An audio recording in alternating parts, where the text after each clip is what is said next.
Court నుండి బయటికి వచ్చిన తర్వాత సంధ్యకి కొంతమంది ఫోన్ చేసి శకుంతల రౌడీలు ఇటువైపుగా వెళ్తున్నారు అని చెప్పడంతో సరే మీరు వాళ్ళని ఫాలో అవుతూ వెళ్ళండి నేను ఇప్పుడే వస్తాను అని చెప్పి ఉంటుంది. ఇంకా విహారీ రావడంతో విహారీ సంధ్య ఇద్దరూ కలిసి ఆ శకుంతల ఇంటికి బయలుదేరడానికి రెడీ అయ్యి కారులో వెళ్తూ ఉంటారు. మరోవైపు సుభాష్ వార్నింగ్ ఇయ్యడానికి శకుంతల ఇంటికే వెళ్ళి అసలు మీరు ఏం చేశారు? కనీసం ఒక్కడిని కూడా దాచిపెట్టలేరా? ఎందుకు ఇలా చేశారు? అని వాళ్ళని తిడుతూ ఉంటాడు. మేమేం చేస్తాం సారు అని శకుంతల అంటూ ఉంటే పూర్తిగా ఈ తప్పు మీదే, బాధ్యత మీరే వహించాలి. ఇప్పుడు ఆ విహారీ గారు వాళ్ళందరికీ నీ మీదనే డౌట్ ఉంటుంది కాబట్టి మూలాలేవి లేకుండా అన్నీ క్లియర్ చేసుకోండి అని సుభాష్ వార్నింగ్ ఇస్తూ ఉంటాడు. మరోవైపు అంబిక వీళ్ళు విహారీ, సంధ్య అక్కడికే వెళ్తున్నారని తెలుసుకొని వెంటనే సుభాష్‌కి కాల్ చేస్తూ ఉంటుంది. కానీ ఇంతకీ సుభాష్ ఫోన్ లిఫ్ట్ చేయడు.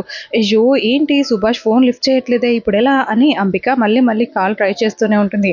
ఇంకా చివరికి సుభాష్ కూడా ఫోన్ లిఫ్ట్ చేస్తాడు.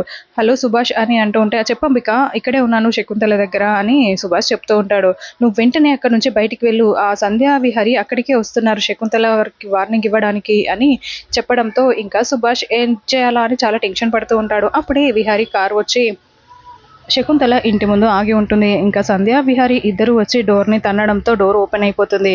అలా విహారీ, సంధ్య అంత సీరియస్‌గా రావడం చూసి శకుంతల చాలా సీరియస్‌గా కళ్ళు తెరిచి మరీ చూస్తూ ఉంటుంది. సుభాష్ కూడా చాలా భయపడుతూ షాక్ అయ్యి చూస్తున్నట్టుగా చూపిస్తూ ఉంటారు. మరి సుభాష్ అక్కడే ఉంటాడా? తప్పించుకుంటాడా? వచ్చే ఎపిసోడ్‌లో తెలుసుకుందాం. లక్ష్మి ఎప్పుడు ఎంటర్ అవుతుందో చూడాలి.